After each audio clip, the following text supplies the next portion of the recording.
Hello students, I hope you are doing great and we are back with another chapter। और आज जिस chapter को discuss करने वाले हैं वो आपको साफ साफ नज़र आ रहा है, डेट इज़ चैप्टर 6 और चैप्टर का नेम क्या है? Change management. अच्छा, इससे पहले हमने जितने भी चैप्टर्स है वो अच्छे से डिस्कस करे हैं। अगर आपने नहीं देखा है तो प्लीज़ आप जाके प्लेलिस्ट में चेकआउट कर लेना, ठीक है। और आज जो बच्चे फ्रेश स्टार्ट कर रहे हैं चैप्टर 6 के साथ, तो आपको पता होगा हम चैप्टर की स्टार्टिंग बहुत ही लाइटली करते हैं। मतलब कि आपका ऐसा नहीं होगा कि आपको लगेगा आप बस पढ़ने बैठे हो। सबसे पहले हम स्टोरी डिस्कस करेंगे जिससे हम एक रिलैक्स मोड में आ जाएंगे एंड देन ये स्टोरी ऐसा बनेगी आपका सिर्फ टाइम पास हो रहा है। बेसिकली स्टोरी से आपका फ़ायदा ये होता है कि आपको स्टोरी के ही थ्रू क्या हो जाता है, एक पूरा ओवरव्यू मिल जाता है कि चैप्टर में अच्छा ये चीज़ें हैं जो हम पढ़ने वाले हैं। तो बहुत इंटरेस्टिंग स्टोरी है आज भी आपके सामने, और आज आपकी ही कैंटीन की स्टोरी है। अच्छा, आप लोग सब स्कूल में कैंटीन वगैरह तो जाते ही होंगे, है ना। तो वही एक स्टोरी मैं आपको सुनाने जा रही हूँ। यहाँ पे एक कैंटीन की स्टोरी है। अच्छा, स्टोरी में है क्या क्या आपको दिख रहा है इमेज में? देखो, हमारे स्कूल में एक कैंटीन हुआ करती थी। तो होता ये था ना कि बहुत ज़्यादा लोग वहाँ पे जाते थे, क्योंकि बहुत सालों से थी यार, ठीक है, 15-20 साल हो गए होंगे उसको, पहले से ही लोग बताते हैं, अभी हमें क्या। तो बहुत सालों से कैंटीन चलती आ रही है और 5 साल मान लो, 5 साल से उसका मेन्यू जो जब से मैं देख रही हूँ ना एकदम सेम है। मतलब मैंने ऐसा कभी नहीं देखा कि उन्होंने अपना मेन्यू चेंज किया हो या कोई भी बदलाव लाए हो। वही स्टैंडर्ड मेन्यू, वही रेट मोस्टली, और वही बेच रहे हैं वो। 5 साल से लगातार वही सिस्टम चल रहा था उनका। और भीड़ भी होती थी क्योंकि एकदम लेजेंडरी कैंटीन थी, लोग जाते थे, खाते थे, इंजॉय करते थे, ठीक है, सब सही चल रहा था। बाद में क्या हुआ, बाद में आया एक ट्विस्ट ये आया कि बगल में स्कूल के कैफ़े खुल गया। बच्चे बाहर निकलते ही थे, ग्राउंड के पास मान लो एक कैफ़े खोल दिया किसी ने, और कैफ़े में एकदम मज़ेदार गाना चल रहा है ना, अच्छी वाइब आ रही है।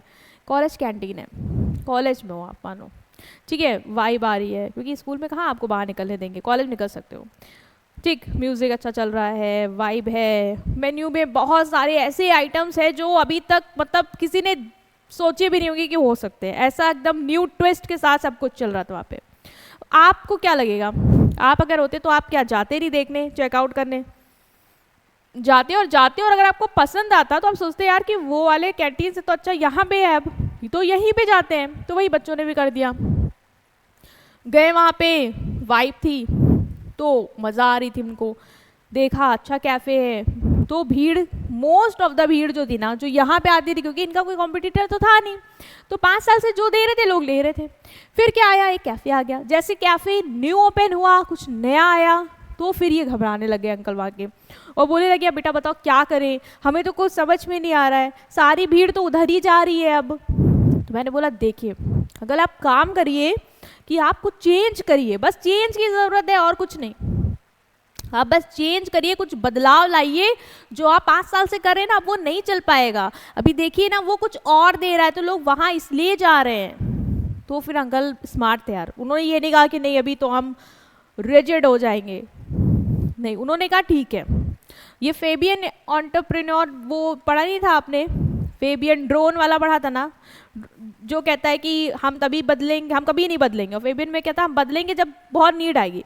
अंकल स्मार्ट थे, अंकल ने बोला ठीक है यार, अगर ऐसा ही है कि सब ऐसा हो रहा है तो फिर मैं चेंज करता हूँ। वो पैनिक तो हो गए फिर, लेकिन सोल्यूशन जैसे दिया तो उन्होंने बोला ठीक है आई विल चेंज। उन्होंने दूसरे दिन से चेंज कर दिया, बहुत सारे ऑफर्स लाना शुरू कर दिया, म्यूज़िक सिस्टम इंस्टॉल करा दिया, कैफ़े को रेनोवेट करा दिया, और भीड़ फिर से वापस वहाँ पे आने लग गई। तो इस स्टोरी से आपने क्या समझा?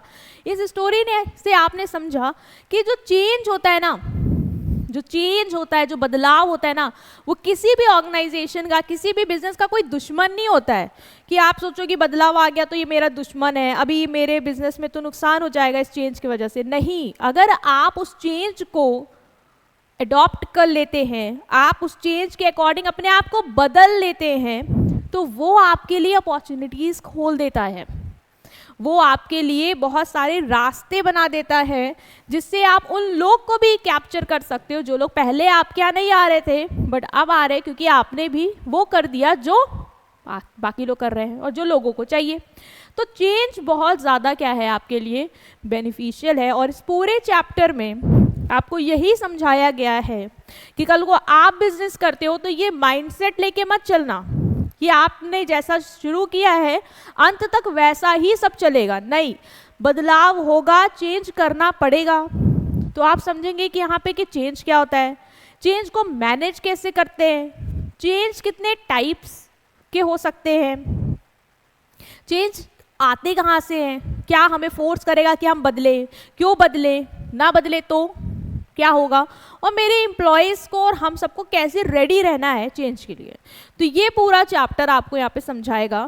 तो एक ओवरव्यू मैंने आपको दे दिया कि एक बहुत इंटरेस्टिंग स्टोरी के साथ अब इस चैप्टर में ज़्यादा कुछ भी नहीं रहा, क्योंकि एक ओवरव्यू जब आपको क्लियर हो गया ना तो अब आप बहुत अच्छे से चीज़ों को रिलेट करके ईजिली समझ जाएंगे। ठीक है students, so are you ready कि हम चैप्टर को स्टार्ट करें, एक्सप्लोर करें कि अच्छा ये चैप्टर है क्या। तो बहुत कुछ सीखने को मिलने वाला है। तो उस माइंडसेट से समझना इसको कि चेंज क्या होता है। चेंज तो आप सबको पता है, चेंज मतलब मॉडिफिकेशन, शिफ्ट, मतलब जो चल रहा है, जो एग्जिस्टिंग सिस्टम है जो चल रहा है उसमें हम क्या कर रहे हैं, बदलाव कर रहे हैं, मतलब उसको मॉडिफाई कर रहे हैं, उसको शिफ्ट कर रहे हैं। ठीक है, तो वो क्या है, चेंज। तो shift means change means shift और modification in the existing system. या तो एग्जिस्टिंग सिस्टम को पूरा बदल देंगे या उसमें मॉडिफिकेशन कर देंगे। वो सिस्टम, वो मॉडिफिकेशन कहाँ हो रहा है, वो सिस्टम कहाँ का है, ऑर्गेनाइजेशन का है। जैसे कि नई टेक्नोलॉजी ले आना, नया मेथड ढूंढ लेना काम करने का, नई पॉलिसी बना लेना, नया प्रोसेस बना लेना, मतलब एग्जिस्टिंग सिस्टम में कुछ बदलाव करना ही क्या कहलाएगा आपका चेंज। चेंज मैनेजमेंट क्या होता है, चेंज समझ में आया कि हमने क्या किया, शिफ्ट किया या मॉडिफिकेशन किया, किसमें, एग्जिस्टिंग सिस्टम, मतलब जो चल रहा था उसमें ही हमने क्या किया, शिफ्ट किया या मॉडिफिकेशन किया, वो क्या है मेरा चेंज। अब चेंज मैनेजमेंट क्या होता है, मैनेजमेंट मतलब क्या कि जो चेंज आया उसके लिए प्रॉपरली प्लान करना, कि प्रॉपरली प्लान करना कि मतलब हम कैसे मॉडिफाई करेंगे, जो जो चीज़ें चाहिए उसको ऑर्गेनाइज करना, लोगों को बताना कि भाई देखो ये चेंज होगा, आप लोग को ऐसे से एडजस्ट करना है, उनको ट्रेनिंग देना, कम्युनिकेट करना उनसे, ये सब। और बाद में कंट्रोल करना, देखना कि लोग उस चेंज को कर पा रहे कि नहीं कर पा रहे, या कहाँ दिक्कत आ रही है उसको सॉल्व करना, है ना। मैनेजमेंट में तो यही पढ़ते हो आप, planning, organizing, staffing, directing, controlling. तो वही सब चीज़ें जब चेंज के लिए करोगे तो क्या होगा, change management. Means process of handling this change, इस चेंज को हैंडल करने का प्रोसेस, कि प्रॉपर प्लान करेंगे, ऐसे ही चेंज नहीं लागू कर देंगे, पहले प्रॉपर प्लानिंग करती है कंपनी कि ये सिस्टम इंस्टॉल होने हैं, ये चेंज आना है, फिर ऑर्गेनाइज करेंगे, जो सिस्टम चाहिए मुझे, जो टेक्नोलॉजी चाहिए वो ला के रखेंगे, फिर लोगों से बातचीत करेंगे, उनको डायरेक्शन देंगे कि ऐसे ऐसे देखिए आपको करना है, ठीक है। और उसी में स्टाफिंग, अगर मतलब कोई मुझे एक्सपर्ट की रिक्वायरमेंट पड़ रही है कि भाई इनको ट्रेनिंग देने के लिए लोग चाहिए होंगे, तो वो कर लेंगे। और फिर कंट्रोल करेंगे, मतलब ऐसा नहीं कि छोड़ दिया बता के, नहीं, मॉनिटर करेंगे, देखेंगे कि क्या वो चेंज के हिसाब से ढल पा रहे हैं, नहीं ढल पा रहे, नहीं ढल पा रहे हैं तो हम उनकी मदद करेंगे। समझे आप लोग कि process of handling the change effectively, अच्छे से, ठीक है, ताकि ऑर्गेनाइजेशन उसको आराम से अडॉप्ट कर ले और उसको के साथ ग्रो कर पाए। ये पूरा प्रोसेस क्या कहलाता है आपका, ये पूरा प्रोसेस कहलाता है आपका change management. Means handling what, handling the change effectively, अच्छे से हैंडल करेंगे चेंज को, ताकि ऑर्गेनाइजेशन मेरी उस चेंज को अडॉप्ट कर पाए और ग्रो कर पाए, राइट। अब जैसे अंकल ने भी यही किया ना, अंकल ने क्या किया, अंकल ने यही किया कि चेंज को अडॉप्ट किया, ठीक है, उन्होंने चेंज को मैनेज किया, मतलब जो भी चेंज आया वो घबराए पहले, लेकिन उसको हैंडल किया। ठीक है यार, हम भी नई नई चीज़ें लाएंगे, हम भी प्लानिंग करते हैं, हम भी लाते हैं, हम भी काम करेंगे, मेरे एम्प्लॉयज़ भी सब ढलेंगे उस पर, आराम से स्मूथली चेंज को अडॉप्ट कर लिया ताकि ऑर्गेनाइजेशन उनकी क्या करे, ग्रो कर पाए। क्लियर। नेक्स्ट इज एग्जाम्पल ले लो यहाँ पे, जैसे सपोज करो एक कंपनी है, वो अपनी रिकॉर्ड क्या करती थी, मैनुअली मेंटेन करती थी, ठीक है, रजिस्टर में रिकॉर्ड मेंटेन करती थी। फिर उसको क्या लगा कि बाकी कंपनियां यार डिजिटली रिकॉर्ड कर रही है सब। हमारे यहाँ बड़ा समय लग जाता है रिकॉर्डिंग में, और समय पे सर्च वाला तो ऑप्शन नहीं है, पन्ने पलट पलट के देखने पड़ते हैं। तो करें क्या, तो उन्होंने बोला कि हम भी डिजिटल सॉफ्टवेयर सिस्टम पे क्या करेंगे, स्विच कर जाएंगे। क्या करेंगे, स्विच कर जाएंगे। ये चेंज उन्होंने मतलब क्या करा, प्रॉपरली सोचा कि हाँ ये हमें बदलाव लाना है, और इस चेंज को लाने के लिए उन्होंने क्या किया, एफर्ट्स किए। उन्होंने इस चेंज को लाने के लिए क्या किया, एफर्ट्स किए, कुछ किया। क्या किया कि मैनेजर ने क्या किया कि ट्रेन को, एम्प्लॉय को ट्रेन किया। क्या बहुत हो गया, ठीक है। क्या किया उसने, मैनेजर ने एम्प्लॉयज को ट्रेन किया, सिस्टम सेटअप किया, और मेक श्योर किया कि सब लोग इस सिस्टम को अडॉप्ट कर लें। मतलब मुझे डिजिटल सॉफ्टवेयर सिस्टम लाना था ना, तो मैंने इस चेंज को हैंडल किया। हैंडल कैसे किया, लोगों को मैंने बताया, उनको ट्रेनिंग दे दी प्रॉपर, ठीक है, और प्रॉपर सेटअप मैंने सेटअप बना दिया, और लोगों को इंश्योर किया कि वो इस सेटअप के साथ ढल जाएं, ठीक है। प्रॉपर ट्रेनिंग वगैरह देके मैंने इंश्योर किया कि वो लोग इस चेंज को क्या कर ले, हैंडल कर ले, अडॉप्ट कर ले, ताकि मेरी ऑर्गेनाइजेशन सक्सेसफुली रन कर पाए। तो ये आपका एग्जाम्पल हो गया चेंज मैनेजमेंट का। अब डेफिनेशन भी समझते जाएंगे। डेफिनेशन इसीलिए होती है कि देखो, आप चेंज मैनेजमेंट तो लिखाओगे कि मैम चेंज ये होता है, चेंज मैनेजमेंट मतलब process of handling the change effectively, but एक डेफिनेशन भी हो सकता है वो दे दे अलग से, उसमें आपको ऑथर की लिखनी होगी। तो हम इनकी समझ लेते हैं। शैलजी की डेफिनेशन है आपके बुक में कि change may be define as conscious and concentrated atom. दो वर्ड इनके कीवर्ड है। पहला देखो क्या, कॉन्शियस एंड कॉन्सेंट्रेटेड एटम। मतलब क्या, मतलब क्या है कॉन्शियस का, मतलब जो भी आप चेंज करते हो ना, वो चेंज प्रॉपरली प्लान करके करते हो, कॉन्शियसली करते हो। ऐसे नहीं कि आप सो रहे हो और आपने कहा कल डिजिटल सिस्टम इंस्टॉल करवाएंगे, नहीं, प्रॉपर प्लानिंग करेंगे कि भाई क्यों करवाना है, क्या बेनिफिट मिलेगा, लोगों को कैसे बताएंगे उसके बारे में, ठीक है। तो कॉन्शियस होता है।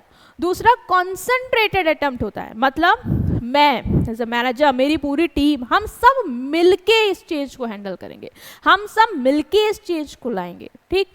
तो change may be defined as conscious and concentrated attempt to modify an organization activity, कि मुझे जो भी ऑर्गेनाइजेशन की एक्टिविटी मॉडिफाई करना है, सिस्टम मॉडिफाई करना है, जो भी मुझे मॉडिफाई करना है, बदलना है, उसके लिए मैं क्या करूँगा, मैं कॉन्शियस मतलब प्रॉपर प्लानिंग करूँगी, और कॉन्सेंट्रेटेड अटेम्प्ट करूँगी, मतलब हम सब मिल के कोशिश करेंगे कि वो जो बदलाव है, चाहे वो सिस्टम में हो, चाहे वो स्ट्रक्चर में ऑर्गेनाइजेशन का, वो हो जाए। क्यों हो जाए, ताकि हम इन्वायरमेंटल फोर्सेस के अकॉर्डिंग अडॉप्ट कर पाए। इन्वायरमेंटल फोर्सेस मतलब जो बाहर चीज़ें चल रही हैं, टेक्नोलॉजी बदल रही है, कस्टमर का टेस्ट बदल रहा है, इसीलिए तो मुझे चेंज लाना था अपने स्ट्रक्चर में या फिर अपनी एक्टिविटीज़ में। तो उसके लिए हम क्या कर रहे हैं, कॉन्शियस और कॉन्सेंट्रेटेड अटेम्प्ट कर रहे हैं। तो ये क्या हो जाएगा, ये हो जाएगा आपका definition of your change. Okay, next यहाँ पे आता है types of changes. Types of changes मतलब कि चेंजेस कितने तरीके के होते हैं, ठीक है ना बेटा। आपको ये समझ में आ रहा, चेंज क्या है, मतलब एग्जिस्टिंग सिस्टम में बदलाव, मॉडिफिकेशन, राइट। चेंज मैनेजमेंट समझ में आया कि जब आप उस चेंज को हैंडल करते हो, क्या करते हो, हैंडल करते हो। कैसे करेंगे, प्रॉपरली प्लान कर लेंगे, लोगों के साथ एफर्ट्स करेंगे मिलके कि भाई जो चेंज आया है ना, उसको प्रॉपरली इम्प्लीमेंट करना बिना किसी दिक्कत के, और लोगों को मनाना है कि भाई वो अडॉप्ट कर ले, उनको ट्रेनिंग वगैरह सब दे देंगे, ठीक। नेक्स्ट आता है आपका टाइप्स, कितने तरीके के चेंज होते हैं, एक ऑर्गेनाइजेशन में कितने तरीके के चेंजेस आ सकते हैं। तो मेनली 3 मेन टाइप्स के चेंज है। कितने, 3 टाइप्स के चेंज आप देखोगे, और आप जनरली ये देखते हो क्या, कभी कभी आप देखते होगे कि कोई कंपनी थी ना, उसने अपने प्रोडक्ट में ही कुछ बदलाव कर दिए, मतलब नया प्रोडक्ट नहीं लाई है, वो एग्जिस्टिंग प्रोडक्ट में ही कुछ चेंज कर दिया उसने। वो कौन सा चेंज है, वो चेंज है डेवलपमेंटल चेंज। दूसरा आप देखते हो कि कुछ कंपनी ने प्रोडक्ट में बदलाव नहीं किया, उसको नहीं मॉडिफाई किया एग्जिस्टिंग प्रोडक्ट को, बल्कि कुछ नया ही प्रोडक्ट ले आए हैं, वो अलग चेंज है, अभी समझेंगे वो कौन सा है। और कुछ कंपनी को आप देखते हो कि वो पूरा अपना विजन, पूरी अपनी प्लानिंग ही बदल देते हैं, वो उस सेगमेंट को छोड़ के दूसरे ही सेगमेंट में चले जाते हैं, मतलब बिल्कुल लाइन ही बदल देते हैं, वो भी एक बदलाव कर देते हैं, ठीक। तो ये 3 टाइप के इस बेसिस पे। पहला, आप कुछ बदल नहीं रहे, आप एग्जिस्टिंग प्रोडक्ट को ही क्या कर रहे हो, मॉडिफाई कर रहे हो, मतलब उसको ही बेटर बना रहे हो, रिप्लेस करने की जरूरत नहीं। आप इसी तरीके से अपनी लाइफ में भी करते हो। आपका कोई पार्टनर है, आप बदलने की कोशिश पहले नहीं करते हो, आप मतलब रिप्लेस करने की कोशिश पहले नहीं करते हो। आप सोचते हो यही जो है ना, इसी को थोड़ा सा अच्छा बना लेते हैं, इसी को थोड़ा सा सलीके सिखा देते हैं, यही सही हो जाए तो बेटर है यार, है ना। तो वो जो है ना, वो आप क्या कर रहे हो, वो आप डेवलपमेंटल चेंजेस कर रहे हो। मतलब जो आपके पास है उसको ही हम इम्प्रूव करेंगे। पहले हम तुरंत रिप्लेस पे क्यों जाएंगे, लोग आजकल जाते हैं, लेकिन हम क्यों जाएंगे, पहले हम जो है हमारे पास हम उसको ही इम्प्रूव करेंगे। ठीक, जैसे in this type of change means making something better not replacing it. जो चीज़ है आप उसको ही बेटर करें, आप उसको रिप्लेस नहीं करें। आप अपने फ़ोन को क्या करते हो, बेटर करने की कोशिश करते हो। कैसे, नया सॉफ्टवेयर अपडेट कर दिया, भाई उसकी स्पीड बढ़ जाएगी उससे। ठीक है, मैं नया फ़ोन क्यों लूँ, जस्ट बिकॉज मुझे स्पीड थोड़ी सी चाहिए, सॉफ्टवेयर अपडेट कर देते, काम बन जाएगा मेरा। तो मैंने क्या किया, एग्जिस्टिंग ही प्रोडक्ट को क्या किया, मॉडिफाई करा, उसमें ही इंप्रूवमेंट लाया instead of replacing it. It focus on improving current process efficiency in performance. इसका फोकस क्या होता है, जो मेरा करंट प्रोसेस है ना, चाहे वो मेरा प्रोसेस हो, ठीक है, चाहे वो मेरा परफॉर्मेंस हो, हम उसमें ही इम्प्रूवमेंट लाएंगे। ठीक है, मतलब जो करंट मेरा जैसे कोई प्रोसेस चल रहा है, हम इस तरीके से प्रोडक्ट बना रहे हैं, हमने कहा यार हम प्रोसेस बदलेंगे, हम थोड़ा सा इसको मॉडिफाई कर लेंगे। तो मैंने जो एग्जिस्टिंग प्रोसेस एग्जिस्टिंग प्रोडक्ट है उसमें ही क्या किया, चेंज किया। तो that is what, that is your developmental changes. जैसे कंपनी अपने एम्प्लॉयज़ को ट्रेन करती है कि आप एक्सेल को बेटर तरीके से यूज़ करिए और फास्टर कंप्यूटर इंस्टॉल कर दीजिए। कंप्यूटर को नहीं बदला उसने, कंप्यूटर ही यूज़ करेगी लेकिन फास्टर वर्जन यूज़ करेगी, एक्सेल ही यूज़ करेगी लेकिन एम्प्लॉयज़ को और ट्रेनिंग दे देगी और बेटर तरीके से एक्सेल आप यूज़ करिए। मतलब हमने प्रोडक्ट में रिप्लेसमेंट नहीं किया, हमने प्रोडक्ट में या जो भी हमारा प्रोसेस उसमें हमने इम्प्रूवमेंट किया है। ठीक है, nothing new is introduce, just improvement in existing system. ठीक है, तो ये क्या होता है आपका डेवलपमेंटल चेंजेस। नेक्स्ट आपका टाइप है ट्रांजिशनल चेंजेस। ट्रांजिशन मतलब अभी हम थक गए हैं, हम बेटर नहीं कर पा रहे उसको, अब हम क्या करेंगे, उसको रिप्लेस ही कर देंगे। किससे, एक बेटर चीज से।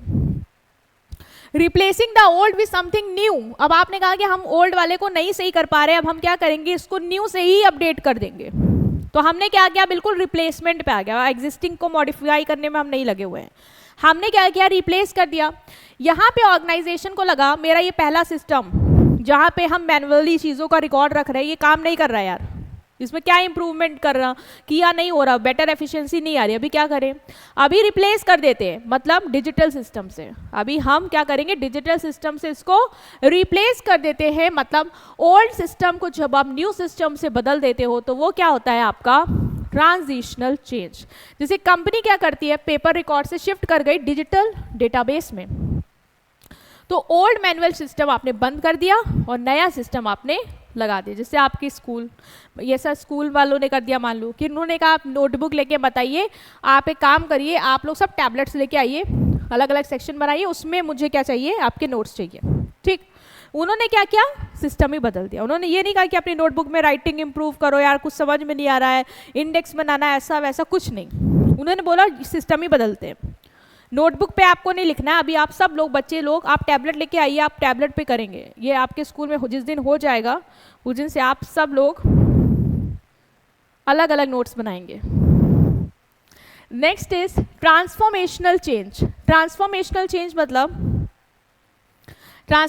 चेंज मतलब बिल्कुल ट्रांसफॉर्म कर दिया। जैसे आप लोग क्या करते हैं, कभी देखते हो ना कि इंस्टाग्राम रील्स वगैरह में दिखाते बिल्कुल ट्रांसफॉर्मेशन हो गया, मतलब यार बिल्कुल आदमी बदल गया है, मतलब उस लाइफ ही में उसका जैसा स्ट्रक्चर था, बहुत सारे लोग बनाते हैं, ट्रांसफॉर्मेशन हो गया उनका, मतलब लगता है कि नया ही पर्सन बिल्कुल एकदम से आ गया और जो एग्जिस्टिंग वाला था बिल्कुल खत्म हो गया।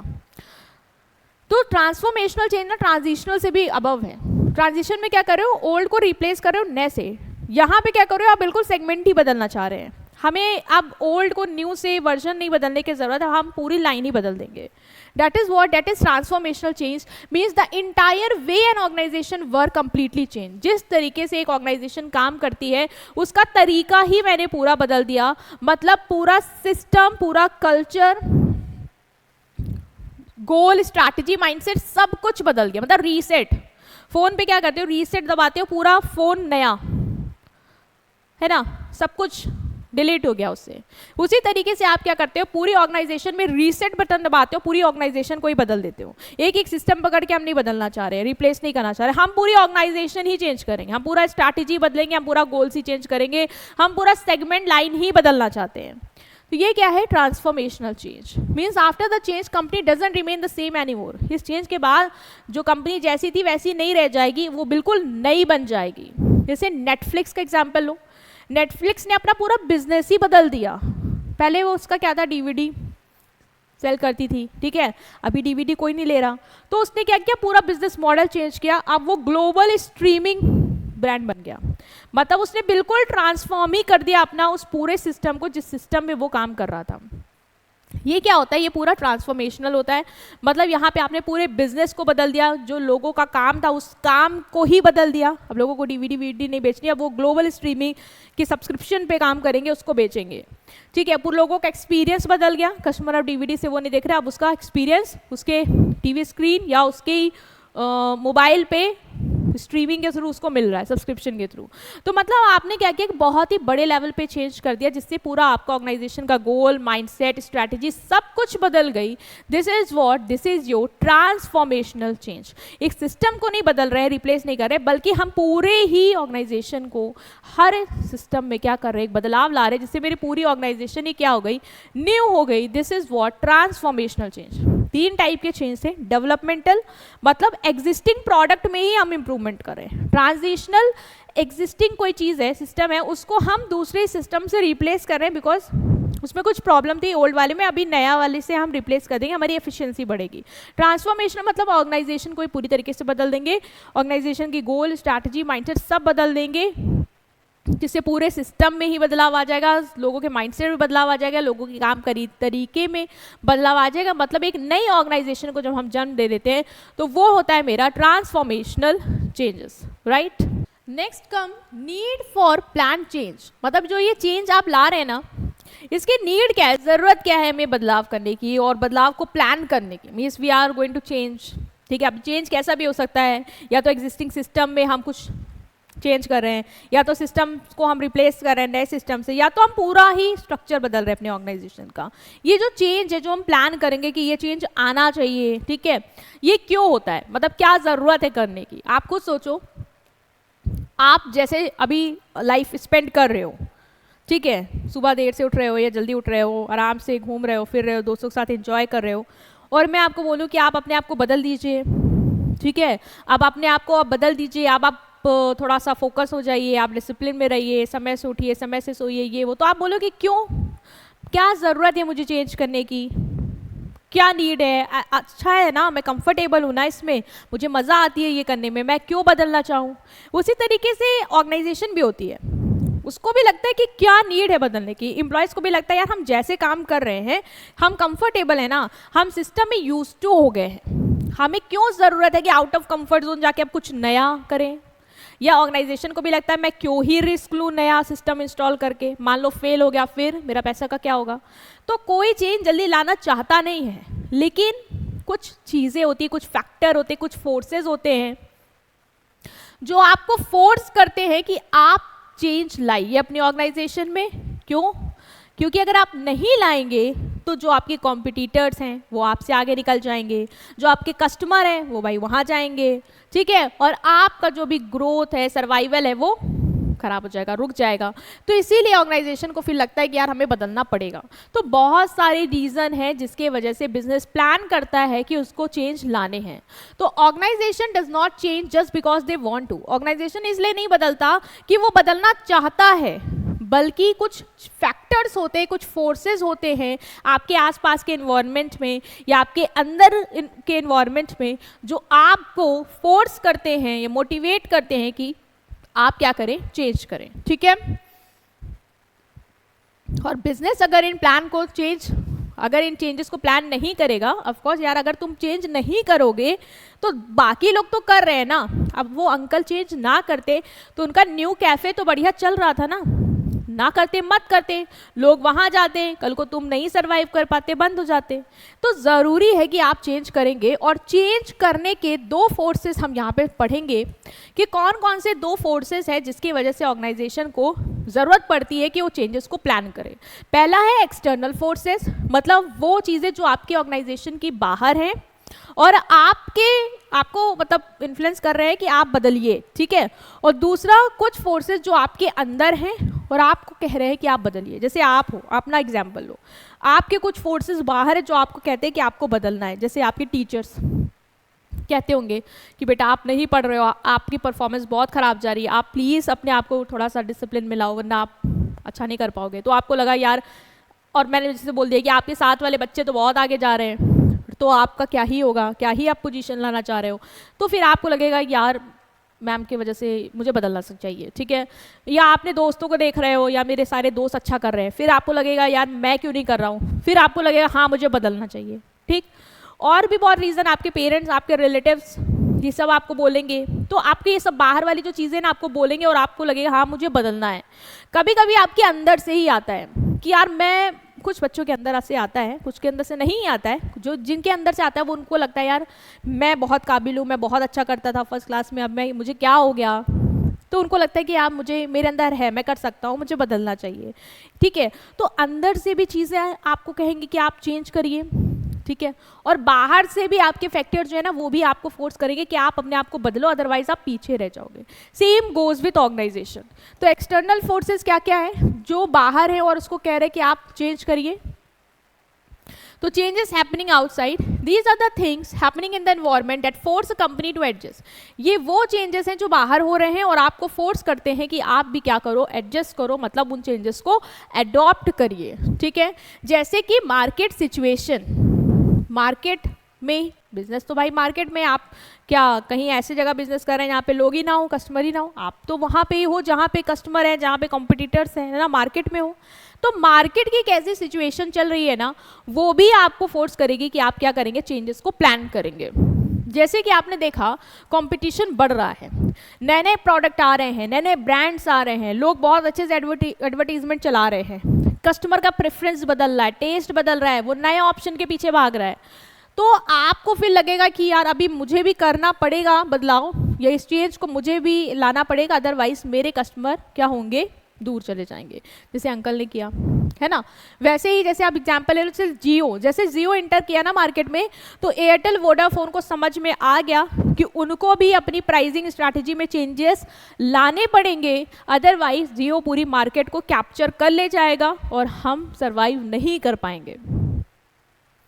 तो इन्होंने क्या किया, इन्होंने मार्केट की सिचुएशन देख के क्या किया, अपने आप को चेंज किया, प्लान किया चेंजेस को कि हम कैसे प्लान करेंगे चेंज, ठीक है। तो ये क्या थे, ये एक्सटर्नल फोर्सेस, मतलब बाहर जो चीज़ें हो रही हैं और वो आपको फोर्स कर रहे हैं चेंज को प्लान करने के लिए। Next is technology. टेक्नोलॉजी भी बाहर है, टेक्नोलॉजी बदल रही है, बहुत तेज़ी से बदल रही है। कल जो टेक्नोलॉजी थी वो आउटडेट होगी, आज कुछ नया है। आप मोबाइल में देखो ना, नए नए मॉडल्स आते रहते हर साल, आईफोन का ही देखो, हर साल कुछ ना कुछ अपडेट, कुछ ना कुछ नया, और लोग कहते हैं हमें नया ही चाहिए, वी वांट अपडेटेड। तो कंपनियां को पता है कि अपडेटेड चाहिए। अब वो कंपनी जो आज भी 50 साल पुराने ही मॉडल बेच रही है, तो आपको क्या लगता है कोई उससे लेगा जाके? नहीं लेगा। तो बहुत ज़रूरी है कि आप देखिए कि कौन सी टेक्नोलॉजी चल रही है और अपने आप को भी बदलिए, अदरवाइज आप पीछे रह जाएंगे। आप देख रहे हैं कि आपके कॉम्पिटिटर जो है वो एआई टेक्नोलॉजी यूज़ कर रहे हैं कस्टमर को इन्फ्लुएंस करने के लिए, तो आप भी फिर वही अडॉप्ट करिए। वो डिजिटल रिकॉर्डिंग का तरीका यूज़ कर रहे हैं डेटा, कस्टमर के डेटा को रखने के लिए, तो आप भी उसको यूज़ करिए, आप भी चेंज को अडॉप्ट करिए, अदरवाइज आप पीछे रह जाएंगे। तो टेक्नोलॉजी भी आपको फोर्स करती है कि आप क्या करेंगे, चेंजेस को प्लान करेंगे। Next is population dynamic. Population में जो चेंजेस आ रहे हैं, आजकल की जनरेशन, आजकल के लोग बदल रहे हैं। अब पुराना ज़माना नहीं रह गया।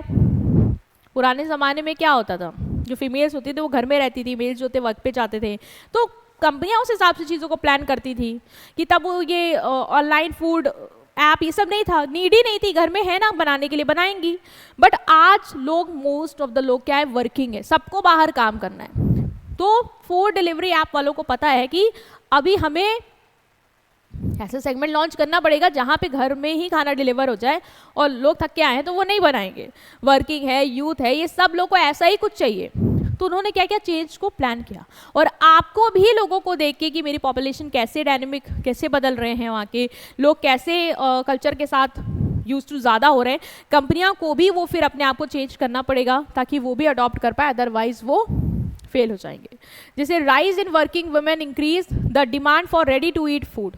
जैसे जब वर्किंग वुमेन्स की, जब आप देख रहे हो ज़्यादा लोग लड़कियाँ जितने भी फीमेल्स है वो ज़्यादा वर्क कर रही है, मतलब काम बाहर कर रही है, तो लोगों को, ब्रांड्स को, कंपनी को पता चल गया कि रेडी टू ईट फूड चलेगा भी और वो बना रही है। और सोचो आप नहीं बना रहे तो आप पीछे रह जाओगे, तो आपको भी फिर बनाना पड़ेगा because of the population changes, population dynamics. Next is political and legal system. बेटा आप इतने रिजिड हो कि आप कह रहे हो कि मेरा कॉम्पिटिटर कुछ भी करे मैं नहीं करने वाला, टेक्नोलॉजी कहीं से कहीं भी पहुंच जाए, I am not going to change. और अगर आपको लग रहा है कि कस्टमर भी बदल रहे हैं तो भी मुझे कोई फर्क नहीं पड़ता, मैं नहीं अडॉप्ट करूंगा, तो लास्ट फैक्टर जो आपको फोर्स कर सकता है ना वो है पॉलिटिकल और लीगल सिस्टम। सरकार ने ही पॉलिसी ला दी कि आप ये चीज़ बदलनी पड़ेगी, तो क्या कहोगे नहीं बदलेंगे, उधर तो तुम बंद होगे ही होगे।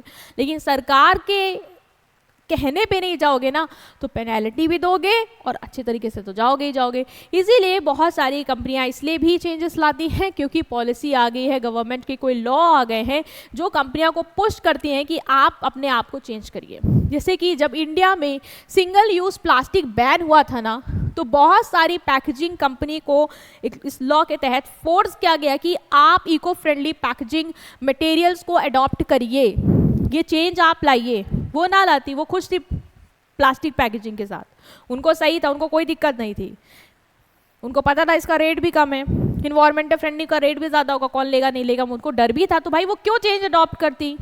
बट गवर्नमेंट ने ऐसा लॉ ले आया ना तो उनको अडॉप्ट करना पड़ा। तो चेंज एक्सटर्नल फोर्सेस में आपको पॉलिटिकल और लीगल सिस्टम भी आएगा जो कंपनियों को क्या करता है, फोर्स करता है कि आप क्या करोगे, चेंज को प्लान करोगे, चेंज को अडॉप्ट करोगे। ठीक, समझ गए आप।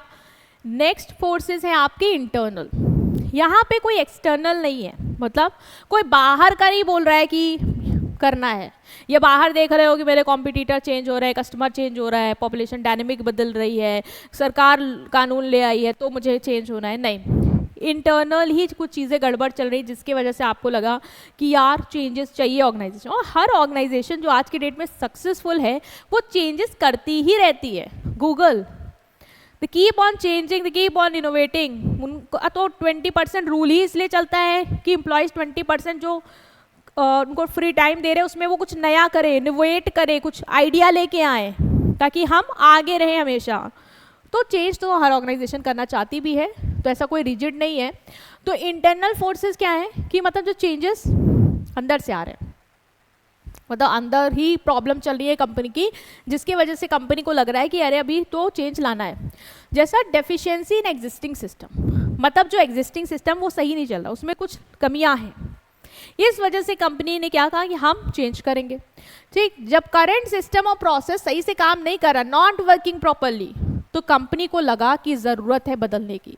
जैसे कंपनी ने देखा कि जो डिलीवरी है ना वो बहुत लेट हो रही है, डिले हो रही है, और मेरी कस्टमर इस वजह से काफ़ी गुस्सा हो जाते हैं, तो कंपनी को लगा ये जो सिस्टम में कमी है ना इसको सही करना पड़ेगा, इसको सही करना पड़ेगा, हमें कोई सॉफ्टवेयर लॉन्च करना पड़ेगा, कोई लॉजिस्टिक सॉफ्टवेयर यूज़ करेंगे या सप्लाई चेंज को ही फिर से रीस्ट्रक्चर करेंगे जिससे डिलीवरी ऑन टाइम हो जाए।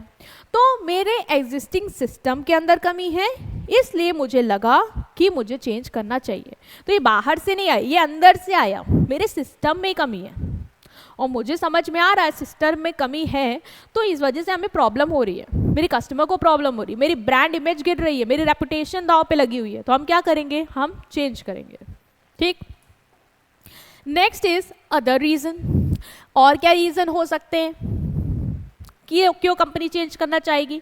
बहुत सारे रीज़न हो सकते हैं। कंपनी को अपनी परफॉर्मेंस इंप्रूव करनी है, कंपनी को अपनी एफिशिएंसी इंप्रूव करनी है, कंपनी को अपने एम्प्लॉय सेटिस्फाई करनी है, इसलिए वो बदलाव करना चाहती है। अभी थोड़ा बाउंस क्या होगा, मैम ये 3 वर्ड में क्या बोल गई, देखो जैसे कंपनी को लगा कि यार उसको प्रोडक्टिविटी इंप्रूव करनी है, ठीक, मतलब जो रिसोर्सेज है उसके वो प्रॉपरली नहीं यूज़ हो पा रहे हैं, चाहे वो पैसा हो चाहे वो लोग हो, ठीक है, वो प्रॉपरली नहीं यूज़ हो रहे, और इस वजह से मेरी प्रोडक्टिविटी क्या हो रही है, गिर रही है। तो कंपनी क्या करेगी, प्लान करेगी कि हमें कुछ ऐसा चेंज लाना है जिससे हमारी प्रोडक्टिविटी बढ़े, जिससे रिसोर्सेज का प्रॉपर यूटिलाइजेशन हो। एक काम करो, रिसोर्सेज का ट्रैक रखो, प्रोग्रेस ट्रैक करो इन लोगों की कि कहाँ जा रहे हैं, कहाँ कमी आ रही है, हमें पता चल जाएगा। हमें जहाँ प्रॉब्लम पता चलेगी ना, हम वहाँ सोल्यूशन दे देंगे, प्रोडक्टिविटी क्या होगी, इंप्रूव हो जाएगी। तो कंपनी ने क्या किया, देखा कि प्रोडक्टिविटी डाउन है, रिसोर्सेज प्रॉपर यूटिलाइज नहीं हो रहे हैं मेरे, तो उसने क्या किया, उसको समझ में आया कि चेंज की ज़रूरत है। और चेंज की ज़रूरत ये है कि रिसोर्सेज का सही यूज़ हो और प्रोडक्टिविटी बढ़ जाए। तो कंपनी ने क्या किया, तरीके चेंज किए, ट्रैकिंग सिस्टम लगा दिया। उसको लगा कि मशीन पुरानी है इसलिए ये लोग अच्छा नहीं कर पा रहे हैं, समय बहुत बर्बाद हो रहा है, इलेक्ट्रिसिटी बहुत यूज़ हो रही है। तो उसने कहा हम ऑटोमेटिक मशीन लगाते हैं जिससे मेरा आउटपुट बढ़ेगा, मेरी प्रोडक्टिविटी बढ़ेगी, लेबर भी नहीं थकेगा, मेरा सही इन्वेस्टमेंट भी हो जाएगा, जो ये इलेक्ट्रिसिटी बहुत कंज्यूम हो रही है, जो कॉस्ट आ रही है ना, ये भी कम हो जाएगी, तो पैसों का भी सही यूटिलाइजेशन होगा। तो इसलिए भी कंपनी क्या करती है, चेंज करती है कि उसको प्रोडक्टिविटी को क्या करना है, इम्प्रूव करना है। नेक्स्ट रीज़न होगा रिड्यूसिंग कॉस्ट, मतलब मुझे अपनी कॉस्ट रिड्यूस करनी है। When market competition increase, company need to cut unnecessary cost. जैसे मार्केट कंपटीशन बढ़ रहा है, आपको लगा बहुत लोग कॉम्पिटिट कर रहे हैं और आपको समझ में आ रहा है कि यार कॉस्ट अगर कम नहीं करेंगे तो हम मार्केट में नहीं सर्वाइव कर पाएंगे, ठीक है, क्योंकि कंपटीशन बढ़ रहा है, कॉम्पिटिटर उससे सस्ता दे देगा और मेरी कॉस्ट मुझे कंट्रोल करके मुझे भी थोड़ा बहुत प्राइस में इधर उधर करना पड़ेगा। तो मैं क्या करूँगी, मैं अननेसेसरी कॉस्ट, मतलब जो कॉस्ट नहीं आनी चाहिए फालतू में आ रही है, उसको कट करने की कोशिश करूँगी। मतलब वो चेंज प्लान करूँगी कि हमें अननेसेसरी कॉस्ट को क्या करना है, कट करना है। हम देखेंगे कहाँ पे पैसा फालतू में वेस्ट हो रहा है और क्या बेटर सोल्यूशन हो सकते हैं। जैसे मुझे लगा कि पैसा जो ये पेपर बेस्ड इनवॉइस है ना, इसमें खर्च हो रहा है, इसकी कॉस्ट आ रही है, हम क्या करते हैं, हम स्विच करते हैं, हम डिजिटल बिलिंग कर देंगे जिससे हमारी प्रिंटिंग की और स्टोरेज कॉस्ट बचेगी, ठीक है। और आजकल कंपनी आप देखते हो बहुत सारे ब्रांड्स जो हैं वो अब आपको पेपर बिल नहीं देते हैं, वो कह देते हैं कि आपके फ़ोन पे बिल आया होगा मैम, है ना। तो वो क्या कर रहे हैं, अपनी ये अननेसेसरी कॉस्ट जो है ना वो कट कर रहे हैं, ये चेंज लाए हैं वो, क्यों, ताकि वो मार्केट में अच्छे से सर्वाइव कर पाए अपनी कॉस्ट को रिड्यूस करके। तो ये बदलाव इसलिए आया है क्योंकि हमें कॉस्ट को कम करना है। दूसरा, इम्प्रूविंग क्वालिटी ऑफ लाइफ, मुझे अपनी क्वालिटी ऑफ लाइफ, चाहे मेरे एम्प्लॉयज़ को चाहे वो सोसाइटी को, मुझे वो इम्प्रूव करना है, इसलिए मैं चेंज लाई। मैंने देखा मेरी कंपनी की वजह से बहुत पोल्यूशन हो रहा है, मेरा इन्वायरमेंट हार्म हो रहा है, मैं प्लास्टिक पैकेजिंग यूज़ कर रही हूँ जिससे मेरा इन्वायरमेंट हार्म हो रहा है, मेरे एम्प्लॉयज़ को मैं अच्छी वर्किंग कंडीशन नहीं दे रही हूँ जिससे मेरा एम्प्लॉय डीमोटिवेट हो रहा है। मैंने क्या, मैं चेंज करूँगी, मतलब मैं इन्वायरमेंटल फ्रेंडली पैकेजिंग लॉन्च करती हूँ। जो पॉल्यूशन ज़्यादा हो रहा है उसके लिए हम क्या मशीन वगैरह ला सकते हैं जिससे वो पॉल्यूशन थोड़ा फिल्टर, मतलब जो धुआं जा रहा है वो थोड़ा फिल्टर होकर बाहर जाए जिससे वो पॉल्यूशन ना हो। और मुझे लग रहा है मेरे कस्टमर डिससेटिस्फाइड है, तो मैं क्या स्ट्रक्चर में, कंडीशन में बदलाव ला दूँ कि मेरे एम्प्लॉय खुश हो जाएं। तो मैंने क्या किया, ये चेंज इसलिए किया क्योंकि मुझे लगा मुझे क्वालिटी ऑफ लाइफ इंप्रूव करनी है। तो इस वजह से भी कंपनी को लगता है कि उसको क्या करना है, चेंजेस लाने हैं। लाइक ऑफिस में सोलर एनर्जी लगा दी एनवायरनमेंट को सेव करने के लिए, रिसाइकलिंग सिस्टम यूज़ कर लिया एनवायरनमेंट को सेव करने के लिए, वर्कर को फ्लेक्सिबल आवर्स दे दिए, ये चेंज ले आए एम्प्लॉयज़ को सेटिस्फाई करने के लिए। तो वर्क लाइफ इंप्रूव करने के लिए भी ऑर्गेनाइजेशन क्या करती है, चेंज करती है। ये सारे फोर्सेस बाहर से नहीं आ रहे, ये सब अंदर से आ रहे हैं कि मुझे अपनी कॉस्ट कम करनी है, मैं इसलिए चेंज कर रही हूँ, मुझे अपनी प्रोडक्टिविटी बढ़ानी है, मैं इसलिए चेंज कर रही हूँ, मुझे अपनी क्वालिटी ऑफ लाइफ, अपने एम्प्लॉयज़ की, सोसाइटी की, इन्वायरमेंट की इम्प्रूव करनी है, इसलिए मैं बदलाव ला रही हूँ। तो मतलब ये सब इंटरनल्स है। Next is domino effect. Domino effect मतलब ये आपने देखा होगा ऐसा, ये डोमिनो, एक गिरता है, एक पे टच करते हो तो सब लाइन से गिरते जाते हैं, सब क्या होते जाते हैं, लाइन से गिरते जाते हैं। तो कह रहा है कि एक सिंगल चेंज, अगर आपने किसी भी एरिया में एक सिंगल चेंज किया ना, तो उस एक सिंगल चेंज से बहुत सारे एरियाज में क्या आ जाएगा, चेंज आ जाएगा, जस्ट लाइक फॉलिंग डोमिनोज। मतलब अगर एक कंपनी मान लो ऑनलाइन वर्क पे शिफ्ट करती है, ऑनलाइन वर्क पे शिफ्ट करती है, तो इससे उसके ऑफिस रेंट पे भी असर आएगा, क्योंकि अब ऑफिस का रेंट क्यों देना, हम तो ऑनलाइन काम कर रहे हैं, ये बदल गया। एम्प्लॉय को ट्रेनिंग देनी पड़ेगी, अब ऑनलाइन सिस्टम है, एम्प्लॉय को नहीं पता ऑनलाइन सिस्टम कैसे चलेगा, उसको हमें ट्रेनिंग देनी है। आईटी सिस्टम मेरा और स्ट्रॉन्ग करना पड़ेगा, सिक्योरिटी प्रोटोकॉल्स वगैरह लगवाने होंगे। तो एक चेंज से क्या हुआ, यहाँ पे मल्टीपल एरियाज में चेंजेस आ गए। तो ऑर्गेनाइजेशन कभी जैसे एक चेंज करती है तो उसकी वजह से बाकी एरियाज में भी चेंज देखने को मिल जाते हैं, तो ये भी होता है कि इसलिए भी चेंज आया क्योंकि एक जगह बदलना पड़ा और इस वजह से सारी जगह पे क्या हुआ, उसका इम्पैक्ट देखने को मिला। Next is enhancing innovation. हमें इनोवेट करना है, इसलिए हमने चेंज को प्लान किया। हमें लगा कि हम कुछ नया करेंगे, हम ऑर्गेनाइजेशन को आगे लेके जाएंगे। ऑर्गेनाइजेशन को आगे कब लेके जाएंगे, कब हम अपने कॉम्पिटिटर के कंपैरेटिव अपनी ऑर्गेनाइजेशन को आगे लेके जा सकते हैं, जब हम कुछ ऐसा कर रहे हो जो मेरे कॉम्पिटिटर्स ना कर रहे हो। ठीक है, मतलब कुछ इनोवेशन, कुछ न्यू आइडियाज। तो कंपनियां क्या करती हैं, अपने आप को आगे रखने के लिए, अपने आप को बेटर वर्जन प्रेजेंट करने के लिए, कस्टमर को और इफेक्टिवली सेटिस्फाई करने के लिए कंपैरेटिव टू देयर कॉम्पिटिटर, वो क्या करती है, इनोवेट करती है। और इनोवेट करने के लिए, इनोवेशन के लिए भी आप क्या करते हो, चेंज लाते हो कि हमें कुछ नया करना है, इसलिए हम क्या करेंगे, चेंजेस करेंगे। तो कंपनी जैसे स्टार्ट करती कोई आइडिया चैलेंज एम्प्लॉयज़ के लिए, जिससे एम्प्लॉय क्या करेंगे, आइडिया सजेस्ट करेंगे, हम उस हिसाब से चेंजेस को लाएंगे। तो इनोवेशन लाने के लिए भी कंपनियां क्या प्लान करती है, चेंजेस प्लान करती है कि हम कुछ नया करेंगे, तो उस अकॉर्डिंग हम क्या करेंगे, चेंजेस प्लान करेंगे कि हम किस तरीके से वो नया ला पाएंगे। राइट। सो ये सारे थे आपके क्या, ये सब हमने क्या पढ़े आपके, ये हमने पढ़े कि सोर्सेस क्या है, चेंज आता क्या, नीड क्यों है एक चेंज को प्लान करने की, कि हमें प्रोडक्टिविटी बढ़ानी है, हमें इनोवेशन करना है, हमें कॉस्ट कम करनी है, हमें परफॉर्मेंस इंप्रूव करनी है, इसलिए हम चेंज ला रहे हैं। दूसरा, हमें मार्केट में सर्वाइव करना है, हमें मार्केट सिचुएशन दिख रही है, हमें टेक्नोलॉजी दिख रही है, हमें गवर्नमेंट के लॉ दिख रहे हैं, इसलिए हमें अपने आप को क्या करना है, चेंज करना है। ठीक है, तो ये दो टॉपिक आपके क्लियर हो गए, टाइप्स क्लियर हो गया और सोर्सेस क्लियर हो गए, या नीड कहें, need for planning the change. Next is resistance to change. देखो, जब भी कोई चेंज आता है तो बहुत सारे लोग, मैक्सिमम लोग उसको रेसिस्ट करते हैं। कुछ लोग होते हैं जो पॉजिटिवली कहेंगे हाँ ठीक है we will accept, but maximum लोग कहते हैं कि नहीं, हमें ये चेंज नहीं चाहिए। क्यों?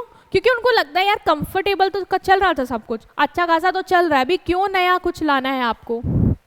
जैसे मैंने बोला कंपनी में कि हम लोग अब क्या करेंगे, ऑनलाइन सिस्टम पे काम करेंगे। ठीक है, ये ऑफलाइन ये जो पेपर है हम सब हटा रहे हैं, तो अब एम्प्लॉयज़ को डर लगने लगेगा। वो एम्प्लॉयज़ कहेंगे कि नहीं सर, वाई, अच्छा तो है, क्या दिक्कत है, हमें कितना दिक्कत होगा अब नया सिस्टम सीखने में, और ये सब जो नॉलेज हमने सीखी है तो पूरी बर्बाद हो गई ना, ये क्यों सिखाया था आपने जब हमको वही करना था। तो वो क्या करेंगे, रेसिस्ट करना शुरू करेंगे। बहुत लोग स्ट्राइक पे चले जाते हैं, आप सुनते होंगे कि कंपनियां स्ट्राइक पे चली गई क्योंकि एक कंपनी ने कोई ऐसा मॉडल लॉन्च कर दिया जो लोगों को लगा कि उनकी जॉब खतरे पे है ना।